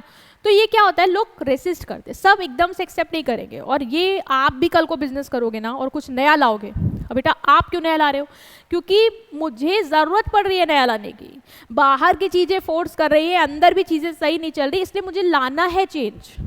लेकिन लोग को कैसे कन्विंस करेंगे कि चेंज लाना है, लोग तो रेसिस्ट कर रहे हैं ना। तो ये रेसिस्टेंस टू चेंज क्या होता है, तो रेसिस्टेंस टू चेंज मतलब कि जब भी चेंज होता है, चाहे वो आपकी लाइफ में हो, चाहे स्कूल में हो, कॉलेज में हो, या वो कंपनी में हो, ठीक है, कहीं पे भी चेंज हो, लोग इजीली नहीं एक्सेप्ट करते। लोग कहते हैं कि हमें ये चेंज वेंज नहीं चाहिए, सब तो सही है ना, ये चेंज क्यों चाहिए, सब सही तो चल रहा है, दिक्कत क्या है इसमें। तो लोग हेसिटेट करते हैं। ये जो हेसिटेशन है, ये जो डर है, ये जो रिफ्यूजल है उनका कि वो कुछ नया एक्सेप्ट नहीं करना चाहते, यही क्या है, रेसिस्टेंस टू चेंज। चेंज मतलब नया, कुछ नया करना चाह रहे हैं हम, और रेसिस्टेंस मतलब वो मना कर रहे हैं कि कुछ हम नया नहीं एक्सेप्ट करेंगे। तो ये क्या है, रेसिस्टेंस टू चेंज। क्यों मना कर रहे हैं, क्योंकि उनको डर है, उनको हेसिटेशन है, और वो क्या कर रहे हैं, रिफ्यूज़ कर रहे हैं कि हम चेंज नहीं एक्सेप्ट करेंगे, या फिर ईगो है, कुछ भी है जिससे वो रिफ्यूज़ कर रहे हैं कि हम चेंज नहीं एक्सेप्ट करेंगे। तो रेसिस्टेंस टू चेंज सिंपल बोलोगी कि अनविलिंगनेस है लोगों की टू एक्सेप्ट और सपोर्ट द चेंज। अनविलिंगनेस मतलब वो विलिंग नहीं है, उनकी कोई इच्छा नहीं है कि वो उस चेंज को एक्सेप्ट करें या उस चेंज को सपोर्ट करें। तो वो क्या कर रहे हैं, वो रेसिस्ट कर रहे हैं, किसको, टू द चेंज। क्लियर हो गया रेसिस्टेंस टू चेंज क्या है आपका। अब आता है कि लोग रेसिस्ट करते क्यों हैं। जैसे मैंने आपको बोला आप डिसिप्लिन में रहिए, तो आप क्यों रेसिस्ट कर रहे हैं, मैम डिसिप्लिन में रहेंगे तो मुझे समय पर उठना पड़ेगा, मेरे लिए बड़ा अनकंफर्टेबल है ये, I am used to my regular routine.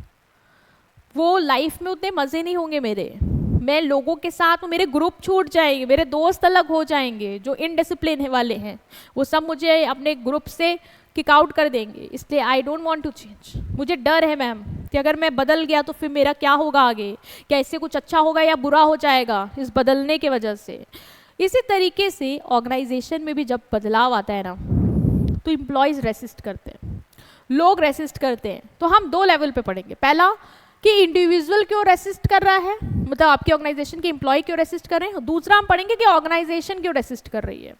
पहला इंडिविजुअल, मतलब जो आपके यहाँ काम कर रहे हैं लोग हैं वो सब रेसिस्ट कर रहे हैं चेंज, ठीक है। ऑर्गेनाइजेशन ने कहा कि हम चेंज करेंगे तो वो रेसिस्ट करें, क्यों? पहला है habit and convention. Habit and convention मतलब जो लोग होते हैं ना वो कंफर्टेबल हो जाते हैं रूटीन से, मतलब उनकी आदत हो जाती है यार, उनके लिए वही पैटर्न फॉलो करना कन्वीनियंट हो जाता है कि ऐसे आए समय पे ये काम किया और चले गए, खत्म। वी आर यूज टू, हमारी बॉडी जो होती है ना जिस सिस्टम में डालो उस सिस्टम में अगर बहुत समय तक रहती है ना तो कंफर्टेबल हो जाती है। फिर जरा सा भी चेंज होता है ना उनको इसको बहुत दिक्कत होने लगती है कि ये क्यों हो रहा, फ्रस्ट्रेशन, एंग्जाइटी एंड ऑल। तो वही एम्प्लॉयज़ के साथ भी होता है कि जब एक फिक्स्ड तरीका आपने डाल दिया काम करने का, वो आराम से उसको कर रहे हो, एफिशिएंसी उसमें उनकी सही आ रही है। आप कहोगे कि नया सीखना, उनको अब लगेगा यार अब नया सीखने में बड़ा झंझट है, अब नया सीखने में हमें दिमाग लगाना पड़ेगा, नया सीखने में हमें एफर्ट्स करने पड़ेंगे, हम क्यों करें, हम तो कंफर्टेबल हैं ना पुराने के साथ। तो वो इसलिए रेसिस्ट करते बेटा क्योंकि उनको आदत हो गई है, उनको लगता है कुछ नया करेंगे तो हमें बहुत दिक्कत होगी, इसलिए वो रेसिस्ट करते हैं। दूसरा फियर ऑफ इकोनॉमिक्स लॉ, बहुत सारे लोगों को लगता है कि हो सकता है हमारी ये नया मैम मशीन ले आई है तो हमें उतने पैसे ही नहीं देंगी ज़्यादा, क्योंकि ये पहले तो बहुत मेहनत लगती थी उस हिसाब से पैसा मिलता था, पैसा को कम हो जाए हमारा या हमारी जॉब ही चली जाए। तो लोग क्या करते हैं, बिकॉज ऑफ न्यू चेंजेस उनको लगता है उनकी इनकम कम हो जाएगी, उनको जो सिक्योरिटी है जॉब की वो जा सकती है, इसलिए भी लोगों को डर रहता है और कहते हैं कि नहीं नहीं ये चेंज नहीं आना चाहिए। हम मैकडी वगैरह में आप देखते हो वहाँ पे मशीन इंस्टॉल कर गई है ऑर्डर लेने वाली, है ना, वहाँ पे आप खड़े होके खुद ही ऑर्डर दे सकते हो। मैकडी है, बहुत सारे सबने सिस्टम इंस्टॉल कर दिए हैं कि मशीन है, आप वहाँ पे काउंटर में जाके आपको ऑर्डर देने की ज़रूरत नहीं है, मशीन में ही जो स्क्रीन आती है ना उसी में अपना ऑप्शन सेलेक्ट करो, ऑर्डर प्लेस हो जाता है। तो लोगों ने वहाँ के भी रेसिस्ट किया होगा कि ये मशीन आ जाएगी तो अब ऑर्डर काउंटर में जो 2-3 लोगों की ज़रूरत पड़ रही है वो तो ख़त्म हो जाएगी, हमारी जॉब खतरे में है। या अगर वहाँ से सब कुछ हो जा रहा है, हमें बस पेमेंट रिसीव करनी है या ऑर्डर देना है, तो हो सकता है हमें मेरा काम कम हो गया तो मुझे पैसे कम मिले। तो लोग इसलिए भी चेंजेस को क्या कहते हैं, मना करते हैं, because of the economic loss. Next is obsolescence और रिडेंसी ऑफ स्किल। चेंजेस जब होते हैं ना तो पुरानी स्किल की अब कोई ज़रूरत नहीं है, क्योंकि हम कुछ नया कर रहे हैं तो हमें नई स्किल डेवलप करवानी है। तो और जो लोग होते हैं ना उनको लगता है कि यार वो जो ओल्ड स्किल सीखी थी वो तो कूड़ा हो गई, कबाड़ा हो गया, उसका क्या काम आएगा। तो इसलिए भी वो मना करते हैं कि यार हमने इतना सब कुछ सीखा, हमारी जो नॉलेज अब तक बनी, अब आप कह रहे हो वो आउटडेटेड हो गई है, अभी तो आपको कुछ नया सीखना है, तो वो नॉलेज तो मेरी बर्बाद हो गई ना। तो उनको लगता है कि ये तो दिक्कत होगी, इसलिए भी वो मना करते हैं कि क्यों फिर सीखा हमने, इतने साल उस चीज़ पे क्यों लगाए जब आपको कुछ नया ही अंत में ला देना था। तो इसलिए भी वो क्या कहते हैं, मना कर देते हैं। Next is zero tolerance to change. Zero tolerance to change मतलब कुछ लोगों को चेंजेस पता ही नहीं है, क्योंकि उन पसंद ही नहीं है, क्योंकि उनका कंफर्ट जोन और डिस्टर्ब हो जाता है। जैसे आपके कुछ फ्रेंड्स होंगे उनको चेंज नहीं पसंद, जैसे कभी कभी स्कूल में टीचर्स बदल जाते हैं ना तो आप लोग बिल्कुल अनकंफर्टेबल हो जाते हो, आप लोग इरिटेट हो जाते हो। वाई? बिकॉज आपको वो चेंज नहीं पसंद, आपको पता है कि मेरा जो स्टेबिलिटी है, रूटीन है, वो सब खराब हो जाएगा इस वजह से। तो इस रीज़न से भी एम्प्लॉयज़ क्या करते हैं, चेंजेस को मना करते हैं। Next is fear of unknown. लोगों को डर रहता है कि ये बदलाव आ गया तो फिर आगे क्या होगा, इस वजह से भी वो चेंजेस को क्या करते हैं, रेसिस्ट करते हैं। मतलब उनको एंग्जाइटी होती है, क्योंकि उनको पता तो है नहीं ना कि चेंजेस से क्या रिजल्ट होने वाले हैं। तो इस वजह से वो क्या हो जाते हैं, रेसिस्ट करते हैं। जैसे मैंने बोल दिया कि कल से डिजिटल सिस्टम इंस्टॉल हो जाएंगे, आप लोग उस पर काम करेंगे, तो अब लोगों को ना एंग्जाइटी शुरू हो जाएगी, डर लगना शुरू हो जाएगा कि अरे डिजिटल सिस्टम क्या है, क्या होगा, कल से कैसे इंस्टॉल हो जा रहा है, ये सब क्या करेंगे हम लोग, क्यों हमें तो कुछ नहीं पता, हम कैसे काम करेंगे। तो ये जो फियर ऑफ अननोन है ना, इस वजह से भी लोग मना करते हैं, रेसिस्ट करते हैं कि नहीं नहीं सर मत करिए ये प्लीज़, कल कोई सिस्टम मत इंस्टॉल करिए और जैसे चल रहा है चलने दीजिए, हमें दिक्कत हो जाएगी। तो ये भी एक रीज़न है। Next is ego defensiveness. Ego defensiveness मतलब कुछ लोग अपने ईगो में आ जाते हैं, कुछ लोग ईगो में आ जाते हैं, उनको कोई डर वर नहीं है, ठीक है, उनका कोई कंफर्ट जोन वगैरह नहीं जा रहा है, उनको क्या है, उनका ईगो डिस्टर्ब हो रहा है, तो वो अपना ईगो सेटिस्फाई करने के लिए ना कहते हैं हम चेंज नहीं एक्सेप्ट करेंगे। क्या नहीं करेंगे? चेंज एक्सेप्ट नहीं करेंगे बिकॉज ऑफ माई ईगो। तो ये भी एक रीज़न होता है कि सम टाइम लोग इसलिए रेसिस्ट करते हैं क्योंकि उनको लगता है कि आइडिया जो है ना वो उनसे नहीं आया, बिकॉज जो आइडिया है ना चेंज का वो उन्होंने नहीं दिया है, वो कोई मैनेजर ला रहे हैं। तो मैनेजर ला रहे तो why I will follow, manager करे ना फॉलो, वो अपने लिए क्यों नहीं लाया, हमें क्यों बता रहा है कि ऐसे ऐसे करना है, हम नहीं करेंगे। तो ईगो डिफेंस के चक्कर में कि मेरा ईगो हर्ट हो रहा है, इसलिए भी I am saying that I am not going to accept the change, right. Next होता है पीयर प्रेशर। पीयर प्रेशर मतलब कभी कभी आपको लगता है कि यार चेंज सही है, ठीक है, मेरी प्रोडक्टिविटी इससे बढ़ जाएगी, सिस्टम आया सीख लेंगे तो हमें ज़्यादा मेहनत नहीं करनी पड़ेगी, लेकिन हमें लग रहा है यार मेरा बगल वाला एम्प्लॉय जिसके साथ मैंने 10 साल तक बैठ के खाना खाया है वो मना कर रहा है, तो उस प्रेशर में आके हम भी मना करने लगते हैं ताकि हमारी दोस्ती ना खराब हो, है ना। तो वो पीयर प्रेशर में आके हम क्या करते हैं, मना करते हैं।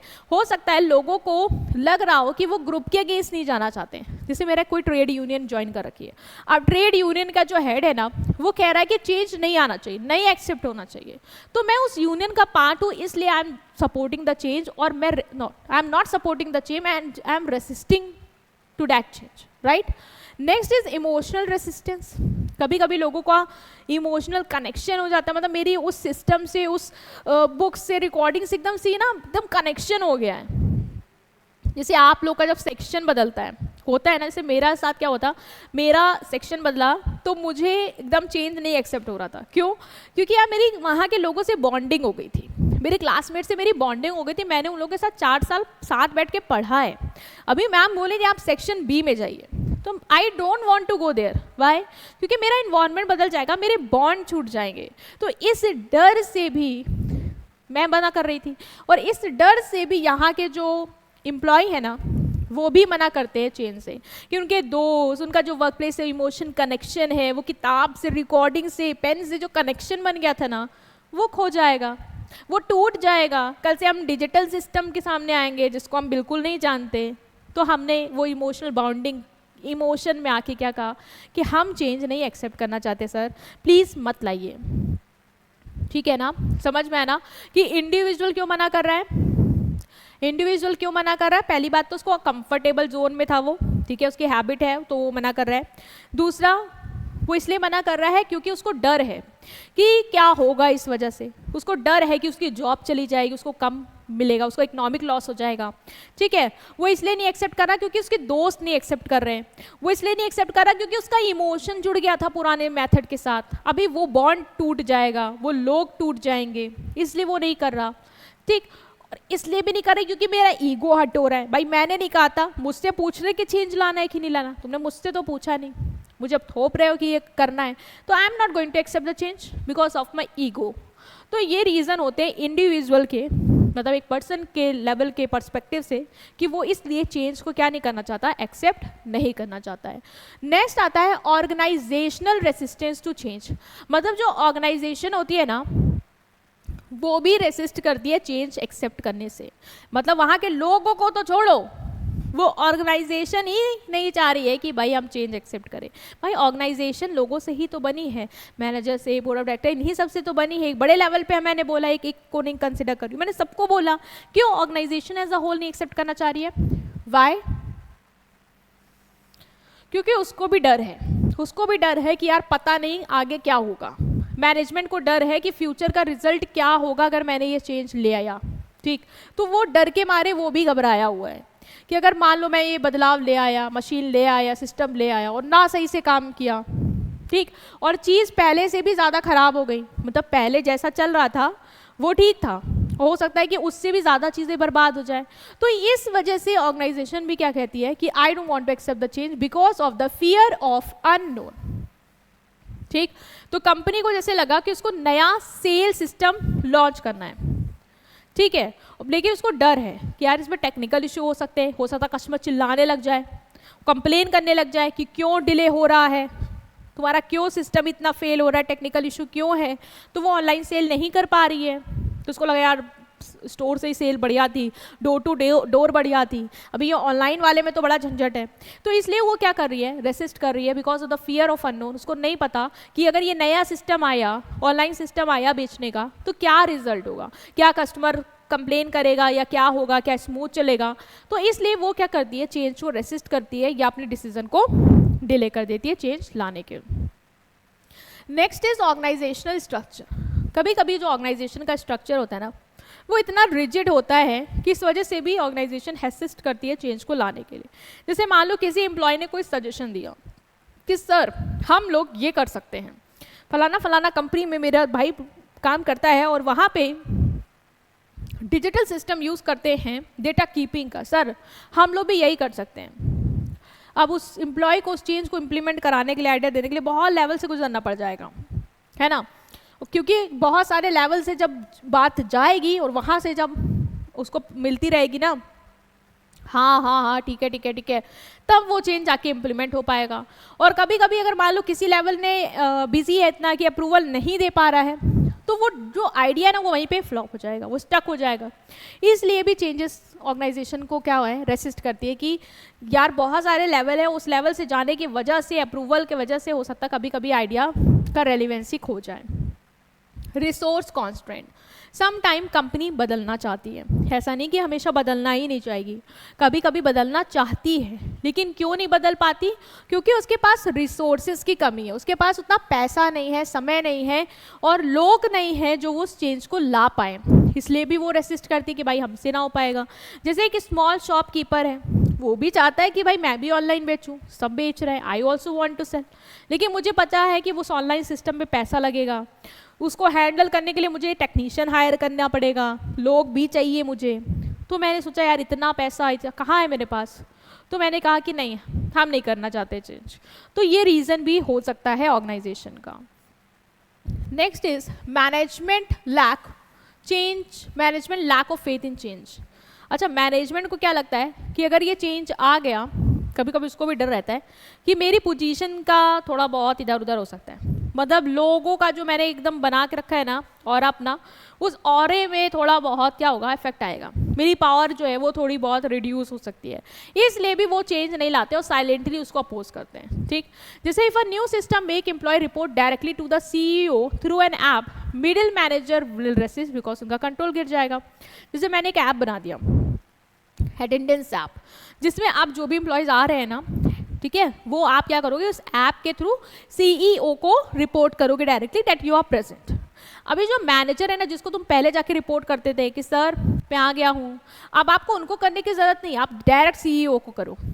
तो मैनेजर को ये चीज़ नहीं अच्छा लगेगा, उसको लगेगा कि पहले तो ये लोग मेरे पास आते थे, मुझे बताते थे, तो इनको लोग को थोड़ा डर भी रहता था, मेरा भी, मेरी पावर तो चली जाएगी उन लोग को इस तरीके से कंट्रोल करने वाली। इसलिए वो क्या करेंगे, इसलिए वो करेंगे कि नहीं ये चेंज नहीं आना चाहिए। तो उनका फियर है ना कि उनका भरोसा नहीं है उतना चेंज पे। नेक्स्ट इज कॉस्ट इन्वॉल्व या संक कॉस्ट। कभी कंपनी पुराने मेथड पे बहुत पैसा ऑलरेडी खर्च कर चुकी होती है, जिसे मान लो कि अब कंपनी ने 1 साल पहले ही मशीन जो अपडेटेड आई थी उसको लगवा दी थी, अब कल को अगले साल फिर अपडेटेड आ गई, तो कहती है यार अभी मैंने ऑलरेडी 1 साल पहले ही चेंजेस किए हैं, मेथड लाया हूँ, टेक्नोलॉजी नहीं अपडेट की है, टेक्नोलॉजी तो रोज़ बदलती है, अब मेरे पास इतना पैसा नहीं कि मैं फिर से नई टेक्नोलॉजी को अडॉप्ट कर पाऊँ। इसलिए वो चेंजेस को क्या करती है, रेसिस्ट करती है। ठीक, जैसे कंपनी ने ऑलरेडी बहुत सारा पैसा खर्च कर दिया ओल्ड सिस्टम में, अब आप बोलो आप फिर से नया सिस्टम पे पैसा खर्च करो, तो वो नहीं करना चाहेगी क्योंकि उसने जो पहला खर्च किया था ना, अभी वही रिकवर नहीं कर पाई है, तो वो कहेगी कि हम अभी नहीं कर सकते, हम अभी रेसिस्ट कर रहे हैं इस चेंज को, क्योंकि हमने जो पहला ही इन्वेस्टमेंट किया वो ऑलरेडी हैवी है और उससे हमें अभी तक रिटर्न उतना नहीं मिल पाया है जितना हमने उसमें इन्वेस्टमेंट कर दिया है।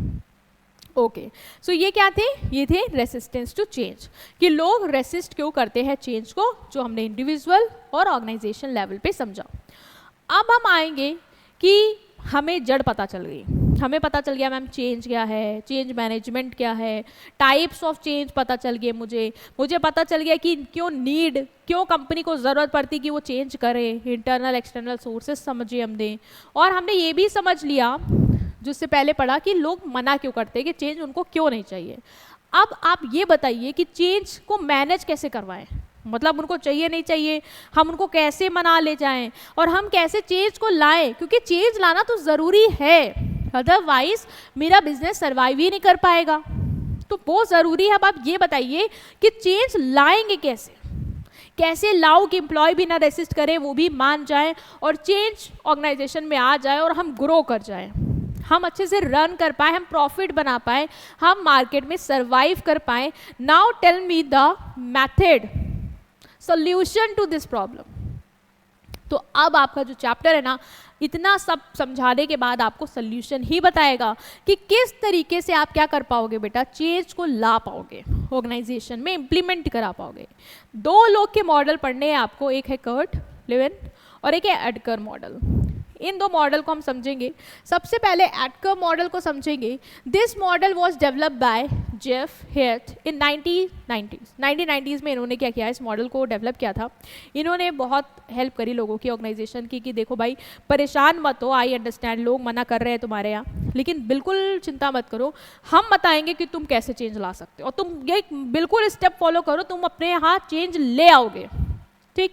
तो इन्होंने क्या किया, इन्होंने बताया कि कैसे आप चेंज को सक्सेसफुली ला सकते हैं लोगों के बीच में, और जैसे आपने बोला चेंज सिस्टम में प्रोसेस हो तो लाओ, लेकिन लोगों को कैसे बनाओ कि वो चेंज आना चाहिए। उन्होंने ये पूरा बताया कि उन्होंने कहा स्टेप बाय स्टेप मैं तुमको समझाऊंगा कि कैसे तुम अपने जहाँ के जो एम्प्लॉय हैं उनको मना ले जाओ कि वो चेंज को एक्सेप्ट कर ले, ठीक है। तो क्या इन्होंने स्टेप बताए, पहला स्टेप इन्होंने बोला कि पहला स्टेप है तुम्हारा अवेयरनेस का, मतलब सुनो ऑर्गेनाइजेशन, पहले आप क्या करिए, पहले आप अवेयरनेस क्रिएट करिए। कोई भी बदलाव लाना है उसके लिए पहले आप अवेयरनेस, ये नहीं कि आप तुम सिस्टम में बिल्कुल तुमने लगा दिया फोर्स, मतलब सिस्टम में तुम चेंज ले आए, लाने से पहले आप एक काम करो, लोगों को मनाना है, पहले आप उनको अवेयर कराइए। क्या करेंगे, अवेयर कराइए, मतलब उनको बताइए कि why do we need to change, हमें चेंज होना क्यों चाहिए। आपने देखा होगा जब आपकी लाइफ में आपको कोई समझाता है ना कि ये बेटा इसलिए करो, इससे तुम्हारा ये फायदा है, तब आप चीज़ों को एक्सेप्ट करने के लिए मान भी जाते हो। अगर वो आप पे थोप देना कि ये बदल गया अब आप ये करो, तो आप नहीं मानेंगे, आप रेसिस्ट ही करेंगे। तो इन्होंने यही कहा कि समझदारी से चलना है। सबसे पहले अवेयरनेस क्रिएट करिए, मतलब आप उनको बताइए कि हमें अपने आप को क्यों बदलना है। पहले लोगों को अंडरस्टैंड करवाइए कि चेंज है क्या और क्यों ज़रूरी है, क्योंकि अगर आप उनको अवेयर नहीं करोगे ना तो एम्प्लॉय तो मना करेगा ही करेगा।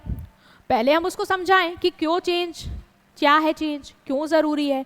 एक बार उसको ये समझ में आ जाएगा तो शायद वो मान जाए, ठीक। तो कंपनी सबसे पहले जैसे डिसाइड किया कि हम ऑनलाइन रिपोर्टिंग पे शिफ्ट करेंगे, कि हम सबको ऑनलाइन रिपोर्टिंग करनी है, अब कोई ऑफलाइन रिपोर्टिंग नहीं होगी।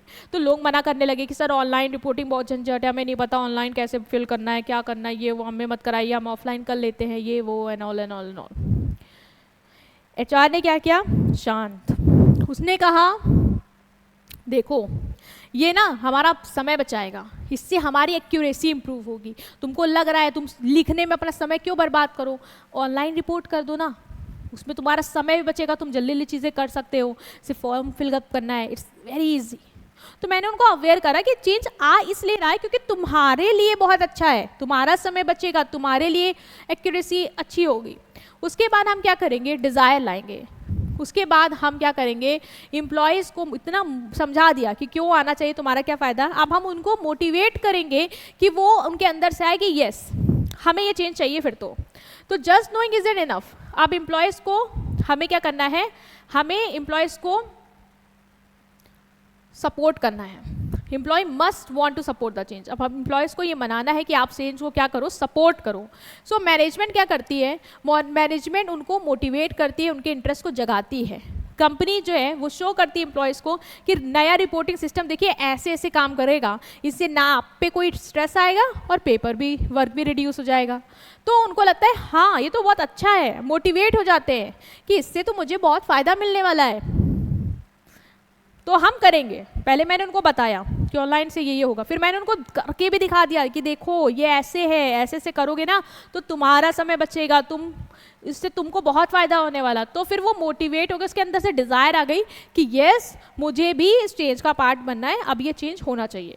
फिर हम क्या करेंगे, हम उसको नॉलेज देंगे। नॉलेज मतलब हम उसको बताएंगे कि कैसे होगा, ठीक। Once people are ready they must learn the process, what step to take, what skill to use. अब हम उनको समझाएंगे कि अब आप तैयार हो ना चेंज को एक्सेप्ट करने के लिए, वो कहेंगे यस। अब हम उनको सिखाएंगे कि ये चेंज होगा कैसे, आपको ऑनलाइन रिपोर्टिंग करनी क्या है, तरीका क्या है, स्किल क्या चाहिए होगी, किस तरीके से करोगे। अब हम उनको उसकी क्या करेंगे, उनको हम ट्रेनिंग देंगे, जिससे एम्प्लॉयज़ को एकदम ट्रेनिंग मिल जाए, उसको समझ में आ जाए कि अच्छा ऐसे रिपोर्टिंग करनी है।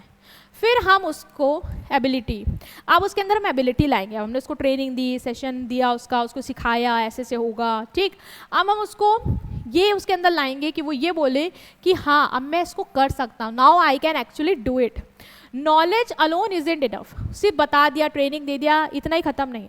अभी एम्प्लॉयज़ को बैठाओ सिस्टम में, खुद उनको यूज टू होने दो, उनको खुद करने दो, प्रैक्टिस करने दो, देखो वो कर पा रहे नहीं कर पा रहे, जहाँ कमी आ रही ना वहाँ पे उनको हम हेल्प आउट करेंगे, जिससे एम्प्लॉयज़ के अंदर एकदम से आए प्रैक्टिस करने के बाद यस अब मैं इसको कर सकता हूँ, और वो कंफर्टेबली चेंज को एक्सेप्ट करके कॉन्फिडेंटली परफॉर्म करने लग जाए। एम्प्लॉयज़ को हम प्रैक्टिस करवाएंगे कि वो कैसे रिपोर्ट अपलोड करें खुद ही, ठीक है, खुद ही डील करें, और धीरे धीरे वो क्या हो जाएंगे, नए सिस्टम के साथ कंफर्टेबल हो जाएंगे और खुद से बोलेंगे यस अब मैं इसको कर सकता हूँ, मुझे कोई दिक्कत नहीं आ रही है। Next is reinforcement. अब जब वो करने लगेंगे धीरे धीरे तो हम उनको रिवॉर्ड देंगे। जैसे कोई एम्प्लॉय उसने टाइम से रिपोर्ट फिल कर रहा है, रोज कर रहा है, कंसिस्टेंसी के साथ उसकी परफॉर्मेंस अच्छी आ रही है, तो ऐसे हम जाने नहीं देंगे, हम उसको रिवॉर्ड देंगे, उसको प्रेस करेंगे कि देखो इन्होंने अपनी पुरानी जो रिपोर्टिंग था उसको छोड़ के नए रिपोर्टिंग में कितने बढ़िया से काम कर रहे हैं, कितना समय पे इनका रिपोर्ट आ रहा है हमें। तो हम उनको अप्रिशिएट करेंगे, उनको फीडबैक देंगे, उनको रिवॉर्ड करेंगे। जो भी रिपोर्ट सबमिट कर रहे हैं ऑन टाइम हम उनको स्मॉल रिकॉग्नाइजेशन देंगे, जिससे वो कंसिस्टेंटली इसी मैथड के साथ काम करें और रेसिस्ट ना करें। समझे आप? सबसे पहले इन्होंने क्या बोला, ऐसे अवेयरनेस, सबसे पहले उनको बताओ कि क्या ज़रूरी है। दूसरा, उनके साथ क्या करोगे, उनको डिज़ायर लाओगे, उनके अंदर से लाओगे आप कि yes I want to be the part of the change. कब आएगी वो, जब हम उनको पूरा समझा देंगे अच्छे से, दिखा के भी कि ये ऐसे है और इससे देखो ये आएगा, उनको मोटिवेट कर देंगे, बिल्कुल उनको सामने सामने दिख रहा होगा, अच्छा ये ऐसे होगा, हाँ हाँ ठीक है ठीक है। फिर हम क्या करेंगे, फिर हम उनको नॉलेज देंगे, फिर हम उनकी ट्रेनिंग वगैरह कराएंगे, उनको समझाएंगे कि ऐसे ऐसे आपको रिपोर्टिंग देनी है। फिर हम उनको क्या करेंगे, फिर हम उनके अंदर एक एबिलिटी लाएंगे कि उनको हम कह देंगे कि आप एक काम करिए, आप खुद से इसको करिए परफॉर्म, हमने आपको ट्रेनिंग दे दी है, अब आप खुद से रिपोर्टिंग वगैरह करिए, देखिए आप कर पा रहे हैं। उसके अंदर से वो जब खुद प्रैक्टिस करेगा उसके अंदर से ऑफकोर्स आएगा यस मैं कर सकता हूँ। और फिर हम उसको, जैसे कोई अच्छा कर रहा है तो हम उसको रीइंफोर्स करेंगे, मतलब उनको हम रिवॉर्ड वगैरह देंगे, जिससे वो उस सिस्टम के साथ बिल्कुल खुशी के साथ ढल जाएं। ठीक है, तो एडकर ने बोला इस तरीके से करो ऑर्गेनाइजेशन, तुम अपने एम्प्लॉयज़ से चेंजेस को अच्छे से करवा ले जाओगे। नेक्स्ट, कर्ट लुईन ने भी आपको 3 स्टेप मॉडल दिए चेंज के, जिसको आइस क्यूब मॉडल भी कहते हैं। इसने भी बताया कि आप ऑर्गेनाइजेशन में कैसे चेंज ला सकते हैं। इन्होंने सिर्फ 3 स्टेप बताए कि 3 स्टेप फॉलो कर लो और आप ऑर्गेनाइजेशन में चेंजेस को इम्प्लीमेंट करवा सकते हैं। कर्ट लुईन एक साइकोलॉजिस्ट हैं, इन्होंने साइकोलॉजी पे बहुत काम किया है और इन्होंने जो अपना मॉडल है वो 1940s में दिया था, ये एक्सप्लेन करने के लिए कि how change actually happen in an organization, ये समझाने के लिए कि एक ऑर्गेनाइजेशन में एक्चुअल में चेंज कैसे होता है, क्या स्टेप है, किस तरीके से गुजर के एक चेंज आएगा ऑर्गेनाइजेशन में, वो इन्होंने बताया। और इन्होंने एक आइस क्यूब से उसको क्या किया, कंपेयर किया, और इसीलिए जो 3 जो आप स्टेप का नाम भी पढ़ोगे ना वो आइस क्यूब से ही रिलेटेड है। ठीक है, कर्ट लुईन एक साइकोलॉजिस्ट है, इन्होंने बहुत काम किया, इन्होंने चाइल्ड साइकोलॉजी पे बहुत काम किया है। ठीक है, बच्चों की साइकोलॉजी कि बच्चे कैसे अपने इन्वायरमेंट में, सेगमेंट फ्रॉइड के साथ, इतना आपको डिटेल में नहीं जाने की ज़रूरत है, मतलब इन्होंने बहुत काम किया है कर्ट लुईन ने। तो हम बात कर रहे हैं इसके स्टेप्स में कि इन्होंने 3 मॉडल ऑफ चेंज के, क्या स्टेप मॉडल ऑफ चेंज के कौन से 3 स्टेप दिए हैं, जिसको आइस क्यूब मॉडल बोलते हैं। पहला स्टेप है अनफ्रीज। अनफ्रीज मतलब लोगों को, जैसे वो एकदम जम गए हैं ना, लोग नए पुराने सिस्टम के साथ जम गए हैं, टिक गए हैं कि हाँ ऐसे ही करना है, उनको अनफ्रीज करो, मतलब उनको पिघलाओ, जो अवस्था में है ना, जो ओल्ड हैबिट में है ना, उनके वो आदतें छुड़वाओ। तो इन्होंने पहला स्टेप बोला अनफ्रीज करेंगे, मतलब उनको रेडी करेंगे चेंज के लिए। Before change happen you must melt the old habits. इससे पहले कि चेंज हो, सबसे पहले आप जो उनकी पुरानी आदतें हैं ना उसको छुड़वाएंगे। जो पुरानी आदतें वो छोड़ेंगे तभी वो नए चेंज के लिए क्या हो पाएंगे, रेडी हो पाएंगे। अदरवाइज वो एक्सेप्ट ही नहीं करेंगे नए चीज़ को, क्योंकि वो पुरानी आदतों के साथ जुड़े हुए हैं। तो हमें क्या करना है, पुरानी आदतें हम कैसे छुड़ाएंगे, कैसे उनको नए चेंज के लिए रेडी करेंगे। क्वेश्चन कम से यार, कैसे पुरानी आदतें छुड़वा दें, कैसे नए के लिए उनको हम रेडी कर लें। तो आप क्या करेंगे, अवेयरनेस क्रिएट करेंगे, उनको समझाएंगे कि देखो भाई चेंज इसलिए ज़रूरी है, इसलिए अपनी पुरानी आदतें छोड़ो और रेडी रहो कि हम ये नए चेंज को एक्सेप्ट करें। ठीक, जैसे कि एक कैफ़े है, उसने नोटिस किया कि मेरे कस्टमर खुश नहीं है क्योंकि सर्विस बहुत ही स्लो है। मैंने क्या किया, मैंने स्टाफ को बोला देखो यार हमें चीज़ों को सही करना पड़ेगा, कस्टमर कंप्लेन कर रहा है, सर्विस स्लो है, हमें चीज़ों को स्पीड अप करना पड़ेगा, चेंज बहुत ज़रूरी है, समझो अदरवाइज हम फेल हो जाएंगे। तो फिर उनको ना अवेयरनेस मिली, अच्छा चेंज इसलिए ज़रूरी है क्योंकि मेरे कस्टमर कंप्लेन कर रहे हैं, सर्विस स्लो है, सर्विस फास्ट करने की नीड है।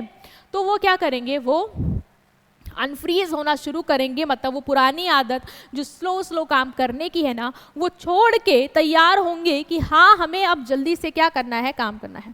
Next is step is change, मतलब मूविंग। अब आप क्या करो, आपने उनको समझा दिया, अवेयरनेस क्रिएट कर दी, दे आर रेडी। अब हम चेंज को इम्प्लीमेंट कर देंगे, वो रेडी हो गए, अब हम चेंज को इम्प्लीमेंट कर देंगे, मतलब जो एक्चुअल चेंज है उसको हम ला देंगे, जो भी नया काम का तरीका है, जो भी नए तरीके से बिहेव करना है सब बता देंगे, ला दिया। ठीक है, ये ट्रांजिशन फेज है, अब लोग सीखेंगे, इस फेज में लोग सीखेंगे कि कैसे हमें जल्दी जल्दी काम करना है, क्या मेथड करना है, और वो उस पर एडजस्ट कर जाएंगे। जैसे कैफ़े ने न्यू ऑर्डर इंट्रोड्यूस किया, कैफ़े ने इंट्रोड्यूस किया न्यू ऑर्डर मैनेजमेंट ऐप, मतलब सर्विस स्लो इसलिए जा रही है क्योंकि एक इंसान चीज़ों को ऑर्डर को मैनेज नहीं कर पा रहा। तो हमने कहा कि हम ऑनलाइन ऐप लॉन्च कर देते हैं, लोग वहाँ पे भी ऑर्डर वगैरह करेंगे और वो सारी चीज़ों को मैनेज करेगा। ठीक है, तो अब एम्प्लॉयज़ को हमें ट्रेनिंग देना है, हमने चेंज कर दिया है, ठीक है, चेंज इंप्लीमेंट हो गया, they were ready, they accepted, change implement हो गया। Now what we will do, we will make them learn and adopt, हम उनको सिखाएंगे। तो एक बार मैंने नया सिस्टम लॉन्च कर दिया, अब मैं उनको ट्रेनिंग दूंगी, उनको यूज टू कराऊंगी, उनको प्रैक्टिस दूंगी, जिससे वो रियल कस्टमर के साथ डील भी करें और सीख जाएं चीज़ों को और कंफर्टेबल हो जाए नए सिस्टम के साथ। नेक्स्ट इज रीफ्रीज, अब हम क्या करेंगे, उसको फिर से रीफ्रीज कर देंगे, मतलब जो चेंज आ गया ना, जो उन्होंने एक्सेप्ट कर लिया, जो वो सीख गए हैं, जो अडॉप्ट कर लिए हैं, अब वो उस पर स्टिक रहे कि मतलब अब इसी तरीके से काम करना है, इसलिए हम उनको क्या करेंगे, उनको हम रीफ्रीज करेंगे, मतलब फिर से जमा देंगे। After people start following the new system, change must become the new normal, अब ये न्यू नॉर्मल हो जाना चाहिए आपके लिए, क्योंकि अब ये आप इसी तरीके से आपको करना, अब ये आपके हैबिट में आना चाहिए। तो हम उनको क्या करेंगे, रीफ्रीज करेंगे कि अब इस तरीके से काम होगा। अब वो उसी पे टिके रहे, उसके लिए क्या करेंगे, उनको रिवॉर्ड देंगे, उनको अप्रिशिएट करेंगे, जिससे एम्प्लॉयज़ अपनी पुरानी आदत पे वापस ना जाए। जैसे कैफ़े ओनर है, उसने प्रेज किया टीम को, गुड, अब हमारी सर्विस फास्ट है, और उसको जैसे कि रिकॉग्नाइजेशन दे दिया, एम्प्लॉय ऑफ द मंथ का अवार्ड दे दिया, जिससे वो फिर उसी पे टिके रहेंगे और पुराने पे नहीं जाएंगे। देखो कर्ट ल्यूइन का भी उसी से ही मैच हो रहा है, कुछ अलग नहीं, इन्होंने भी वही चीज़ें बोली हैं, बस इनका 3 स्टेप पे है कि सबसे पहले आपको क्या करना है, सबसे पहले आपको उसको अनफ्रीज करना है, मतलब उनको रेडी करना है चेंज के लिए, पुरानी आदतें छुड़वानी है, उनको अवेयरनेस देनी है, उनको रेडी करना है कि आप बिल्कुल तैयार हो जाइए, चेंज होना है। फिर जब वो एकदम चेंज के लिए रेडी हो गए, मतलब अवेयरनेस होगी, उसमें देखो अवेयरनेस होगी, डिज़ायर आ गई, अब हम क्या करेंगे, अब हम उनको चेंज को इम्प्लीमेंट करवाएंगे, अब हम चेंज लाएंगे, उनको सिखाएंगे, नॉलेज दे देंगे और उनको हम ट्रेनिंग वगैरह देंगे, उनकी प्रैक्टिस करवाएंगे। जैसे उसमें था कि हम क्या कर रहे थे, उनको नॉलेज दी और उनको एबिलिटी भी दे दी कि हाँ वो खुद से कहने लगे कि हम परफॉर्म कर सकते हैं क्योंकि हमें आ गया है, हमने प्रैक्टिस इतनी कर ली है। एंड देन इसमें जैसे उसमें है कि रिफ्रीज करेंगे, उसमें भी था ऐसा कि आर्ट से आप क्या कर रहे थे, रीइंफोर्स कर रहे थे, वैसे यहाँ पे भी है कि वो स्टिक रहे, हम ये एश्योर करेंगे और ये कैसे एश्योर करेंगे, उनको रीइंफोर्स करके। दोनों ही कहीं ना कहीं सिमिलर है, बट यहाँ पे 3 टर्म याद रखना और वहाँ पे वो 5 वर्ड एडकर से याद हो जाएगा, और यहाँ पे 3 टर्म याद रखना, that is unfreeze, change and refreeze. Okay students, so ये था आपका चेंज मॉडल, जो 2 इंपॉर्टेंट है, इससे एक क्वेश्चन तो बनेगा ही बनेगा, मतलब एक मॉडल तो आएगा ही आएगा, तो अच्छे से करके जाइएगा आप। और सारा चैप्टर जो भी था इंपॉर्टेंट टॉपिक हमने कवर कर लिया एज पर योर सिलेबस। कोई भी डाउट हो उसे आप कमेंट सेक्शन में पूछेगा, इस कॉन्टैक्ट नंबर पे आप कॉन्टैक्ट कर सकते हैं, ठीक है। और प्लीज़ कंसिस्टेंसी के साथ वीडियोस को देखिए, अपने नोट्स बनाइए, प्रैक्टिस करिए, बिना प्रैक्टिस के कुछ नहीं होगा, अभी देख लोगे सुन लोगे फिर भूल जाओगे, तो उसको आपको अंडरस्टैंड कराना है खुद को through revision and all, right. So video को लाइक करेंगे, चैनल को सब्सक्राइब कर देंगे, अपने फ्रेंड्स के साथ शेयर करेंगे। Thank you.